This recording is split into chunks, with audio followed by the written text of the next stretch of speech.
Hello and welcome to Somerville Neighborhood News. Today is June 17th. I'm Sharon Johnson. And I'm Margaret Tague.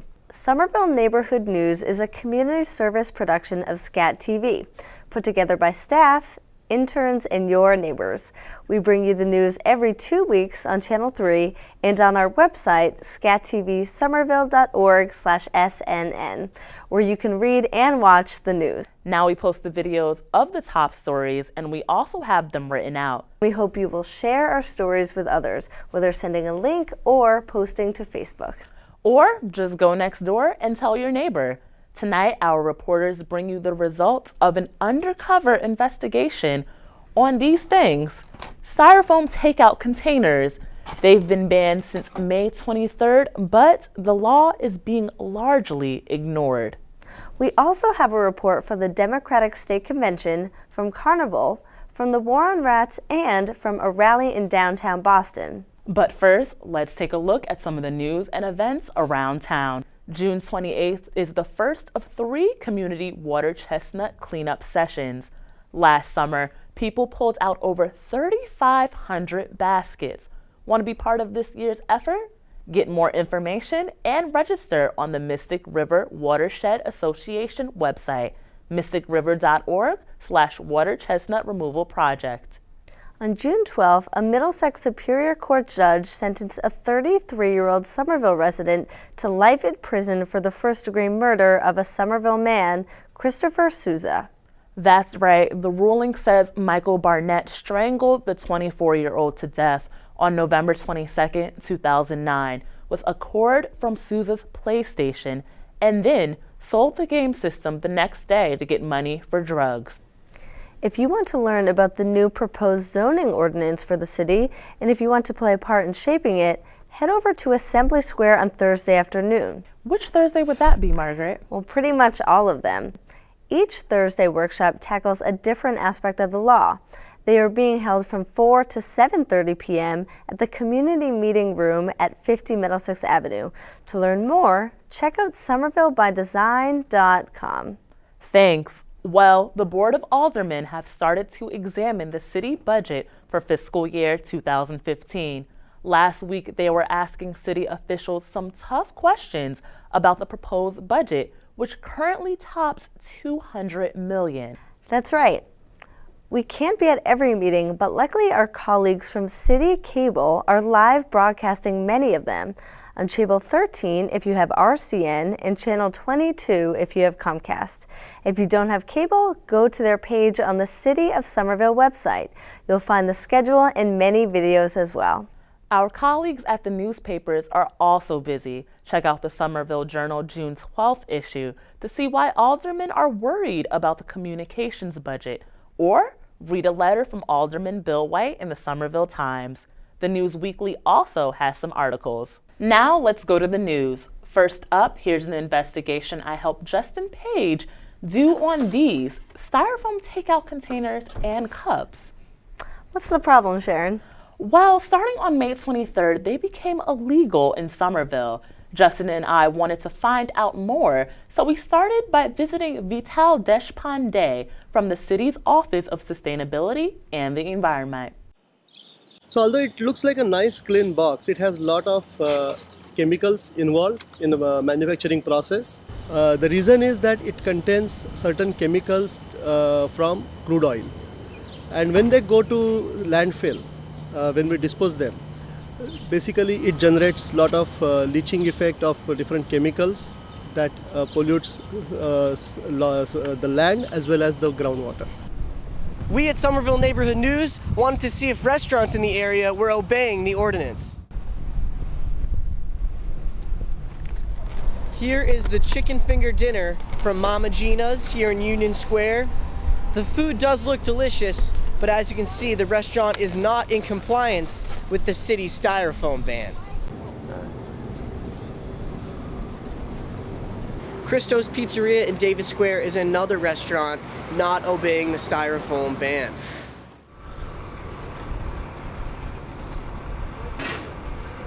Gaucho Brazilian Cuisine on Broadway is another restaurant still using styrofoam as their to-go containers.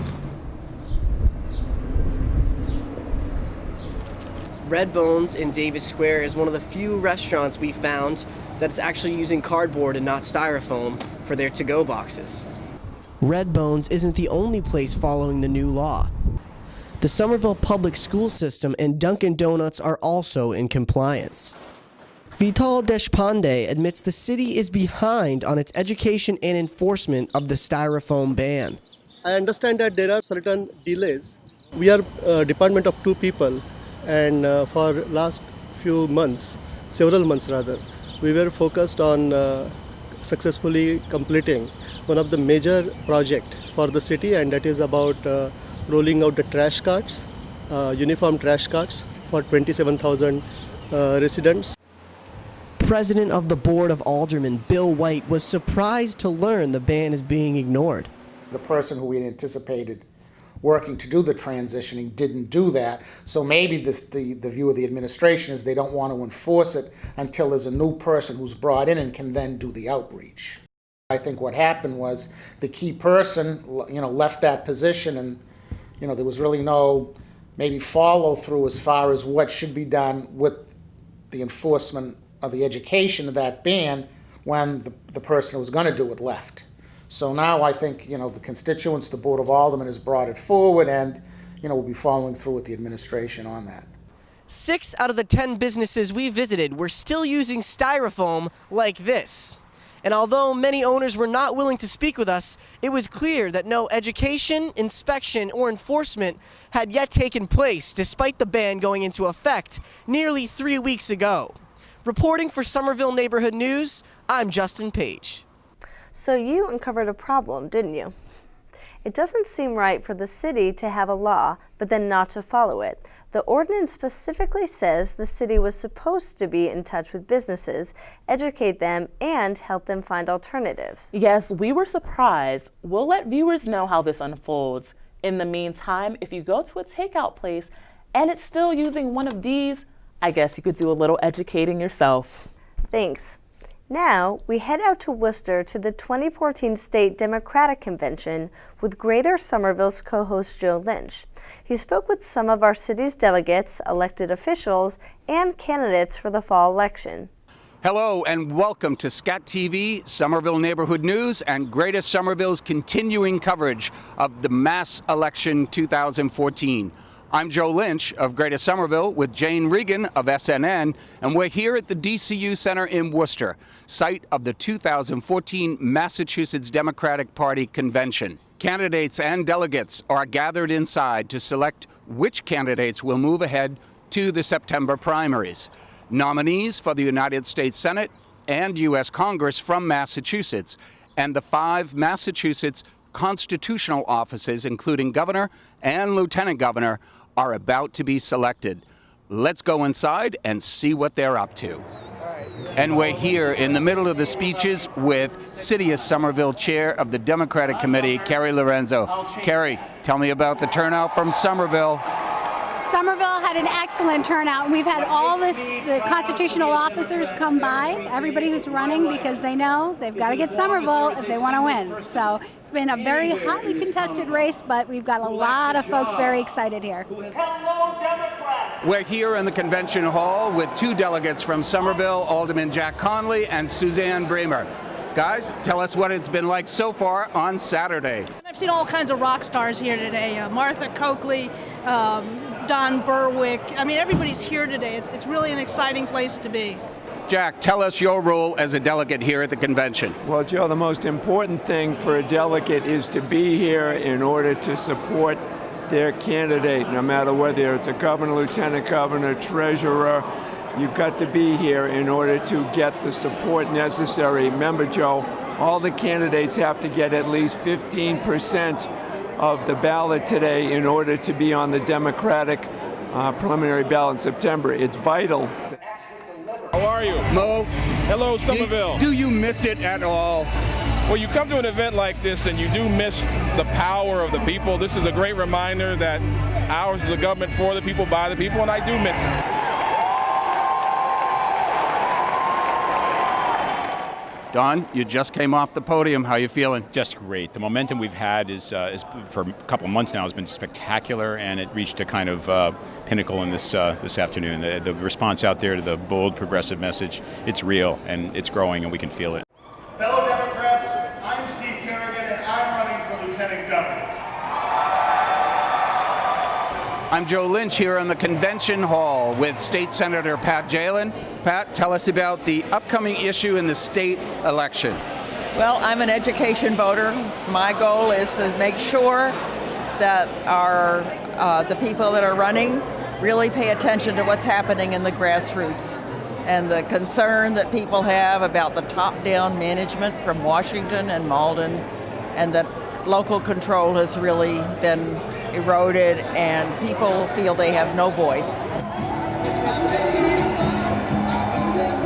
Thank you. We can do this. We will not apologize for it, and we will continue to earn it. I have the right. Alex Peary from Ward 6 in the city of Somerville. Alex, we have very, very low voter registration across the state and in our city. What do you think we can do to get them to vote? Well, I had an interesting conversation the other night with the president of IUE at the Linway plant. They've set up a special program called the Next Generation Committee. So they're taking young workers in, training them in the basics of union democracy. I think we should be doing that. I look around, I see a lot of senior citizens here. I don't see all that many young people.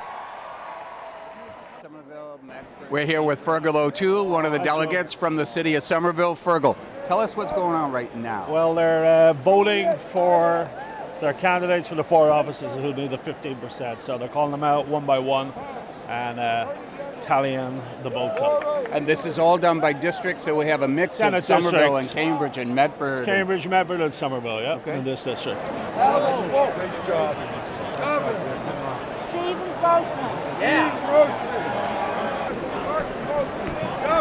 Martha Coakley. Thank you very much. That's it. Congratulations, Martha. Hey, thank you very much. I know I got one vote.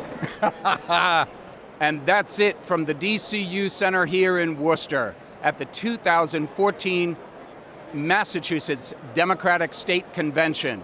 If you want to see the results of today's convention, tune into your local media. As always, thanks for watching. See you soon. I knew the national conventions were a big deal, but I had no idea that state conventions were a big deal too. They are a big deal, and so are the local caucuses held right here in Somerville. The local and state gatherings are a great way for voters to see and speak to the candidates up close and personal. Well, I hope everyone that is eligible to vote is registered and will vote in the September primary and in the November general election. Are you registered, Margaret? Not in Massachusetts, no. Well, neither am I, but I guess it's our civic duty, so we both have to get on it. Yes. Now, here's a story on something our local elected officials are grappling with: rats. At a recent meeting of the Rodent Issues Task Force, city staffers explained another weapon in its arsenal in the war on rats. A new program that pays for an exterminator if homeowners can't afford one. The goal was to remove any barriers, whether real or perceived, in this pilot program to people engaging in an exterminator. Anyone who sees rodents on their property needs to call 311. Then a team will visit. But we need to see if there's actual infestation and evidence of rodent activity on people's properties. So the inspectors go there. That's the same kind of approach as if it was not an owner-occupied property, as long as we can get on there. This is great, and I think it's been what the Board of Aldermen has been asking for quite a while, where, we know that there are some property owners that have problems, that can't really afford to take care of it themselves, and it's causing havoc in the neighborhood. Only the owners who live in their 1, 2, or 3 family homes will qualify. Aldermen were concerned about homes that are not owner-occupied. In the event that we end up at a property where a neighbor calls and reports that it's at 123 Main Street, and that building owner turns out to be an absentee landlord who may live in another state, How is that contact initiated, and how quickly can you respond if there is evidence of some sort of infestation? If it's non-owner occupied, there's some sense that that's an income-producing property, and the owner could be ordered to abate. The Residential Rodent Control Assistance Program has a budget of $170,000 and will be able to help about 2,000 homeowners. Learn more on the city website or when you call 311 to report rodent sightings. For Somerville Neighborhood News, I'm Jane Regan. What a great program. The city is cracking down, so rodents beware. Now we head downtown to a rally and march in favor of a $15 minimum wage.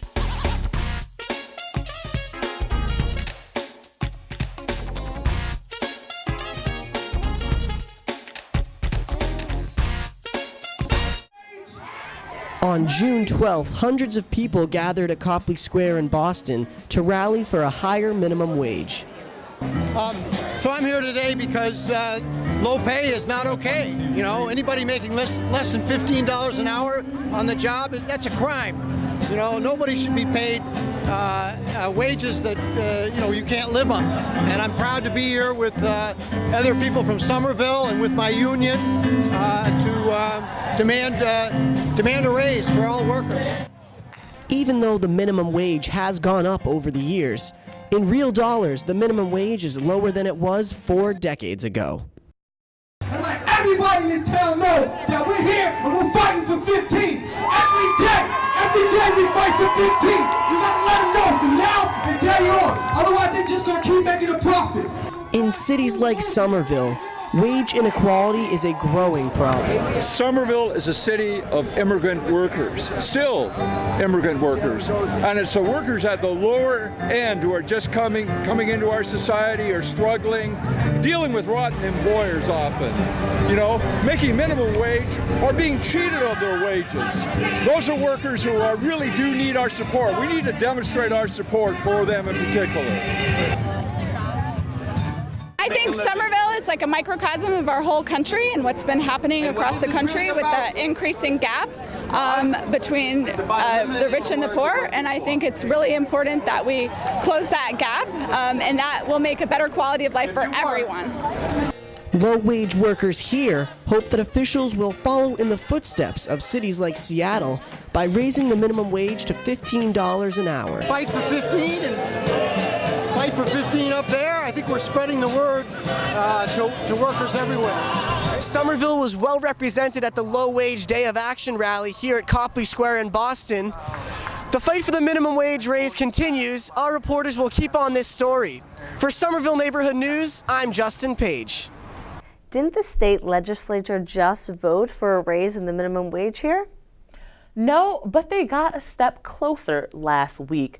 The House and Senate agreed on a bill that proposes a raise to $9 on January 1st, 2015, $10 a year later, and $11 on January 1st, 2017. But it still has to go up for a vote.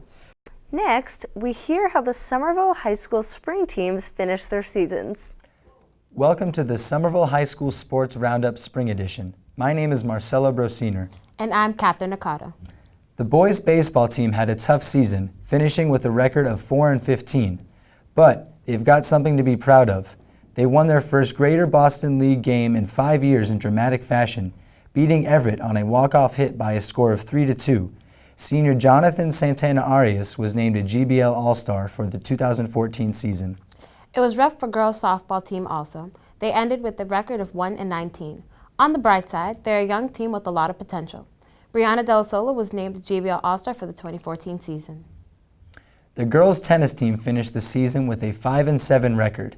Senior Shan Shan-U was named a GBL All-Star. According to Shan Shan, the team has some serious talent in the upcoming senior class. The boys' tennis team qualified for the state tournament for the second year in a row. It was only the second time ever. They finished with a 7-5 record and hope to continue the streak under the leadership of junior Damon Lee, who was named a GBL All-Star for this season. Senior Susant Pokra was also named a GBL All-Star. Girls Ultimate Frisbee had a great regular season, 8-1. They competed in the Northfield, Mount Herman, and Amherst Invitational tournaments for the first time and got 2 and 3 at each one. In the state championship tournament, the girls went 2 and 2, placing 8th out of 16 teams. Ariella Esmaria and Paulwinder Carr participated in the Division I All-Star Game. Congrats, girls. The boys' ultimate frisbee team had its greatest ever numbers coming out this year. Unfortunately, that led to an overwhelming amount of inexperience, but the villains worked at it. They went from finishing 1-4 at the Amherst tournament to finishing with a 4-1 record at the Greenfield tournament.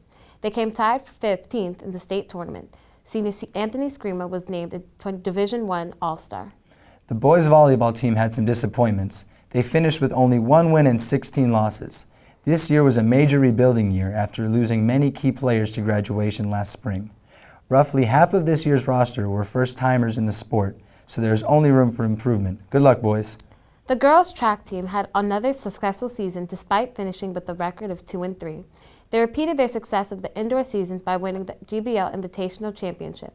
Freshman Alice Edgar, sophomore Gabrielle Entienne, junior Sarah Grace Magre, and seniors Melissa Baptista and Allison Caba were named GBL All-Stars. The boys' track team enjoyed their most successful season since 2010. They finished the season with a 5-0 record, winning the GBL for the first time in 6 seasons, as well as the GBL Invitational Championship. Freshmen CJ Felix, sophomores DeMar Chapman, Andre James, Carlos Alphonse, and Travis Dolson, juniors Mark Ozit and Joao Baptista, and seniors Marcella Brosnier, Nigel Baugh, Paulo Gatas, and Stephen Lemazier were all named GBL All-Stars. Ozit placed 8th in the long jump in the Division I State Championship meet, and Joao Baptista was crowned state champion in the state championship meet with the jumps of 6'6". Congratulations to the Highlanders. Despite having a rather small roster and many weather issues, the boys and girls crew team enjoyed a good season. The Somerville and Everett crew teams combined to form one team, and they really gelled together well. The coach said it was a rebuilding year, but varsity girls still managed to place 7th in the entire state. Good work. Thanks for tuning into this edition of the Sports Roundup. Have a great summer. Good job. Now, let's hear what's coming up in this week's Somerville Journal.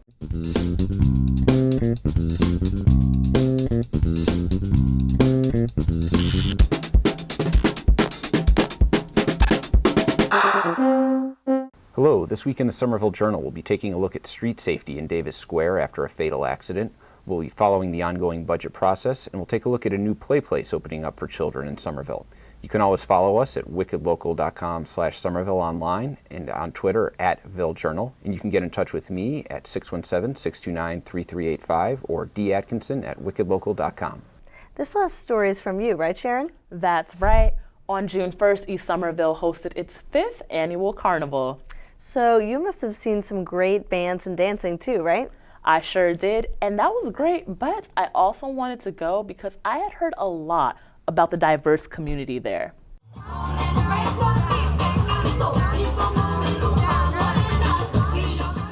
It is a celebration of everything East Somerville. Everyone comes out on the street. I would hazard to say that it's the most diverse event in the whole city of Somerville throughout the year, and that people, the community just comes together to celebrate who and what we are, and it's a beautiful day. East Somerville's always been a vibrant community, and it's always been a place I wanted to raise my children here, and I did, because I wanted them to be raised in the real world in a diverse environment. It's where I work, it's where I live, and it's where my heart is. The diversity of the event reflects East Somerville. This is our neighborhood. This is where we live. This is what we love about it. The carnival allows people like a way to connect with each other. We're all here to have a good time and for people to really learn about each other. We have a lot of wonderful groups that represent the different communities. Loma Larga comes out from the Salvadoran community, does some really amazing dances, musical performances. We have different groups from the Brazilian community, the Italian community, so people kind of get a window onto other people's, like the treasures of their cultures, and then also the things that we share as a community. We're all very, very happy. We feel we're doing what we like the most. We're playing some drums and watching the people watch us is their energy and our energy connects very well. So it brings it up all like way more. So that we enjoy that very much.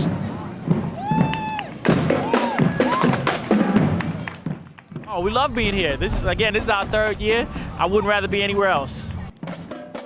We practice all year round, so when we found out that we were doing a parade a month ago, we just took upon ourselves to work extra hard. The thing that I'm most proud of is that as we continue to grow and expand the neighborhood and invite people to come and enjoy it, we really do that based on the assets of this neighborhood, who and what we are, you know, who and what East Somerville is. You know, I can only speak for the 8 years I've been here, so I can't even go back that far, but constantly looking for what are the assets of this place, what are the stories there are to share. I mean, people think of Somerville as Davis Square, as Porter, as these very like arty, foodie hubs, and then there's East Somerville, and people don't really think of that as an artistic community, but it is. We're all part of this together, and Carnival shows that we're all out here. I'm a part of the committee of Loma Larga, El Salvador.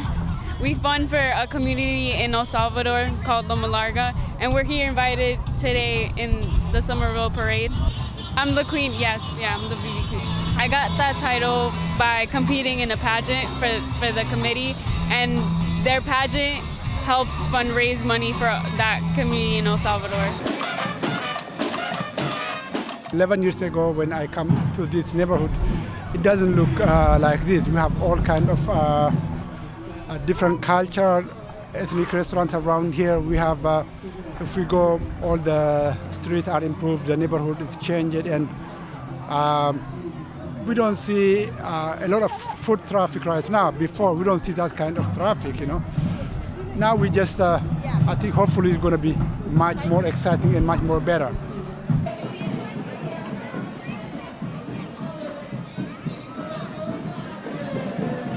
I live right here, and it's my favorite community event that we have. I think it's great. I just love the diversity. Like, everyone's here. Everyone can be here, and it's like such a welcoming community.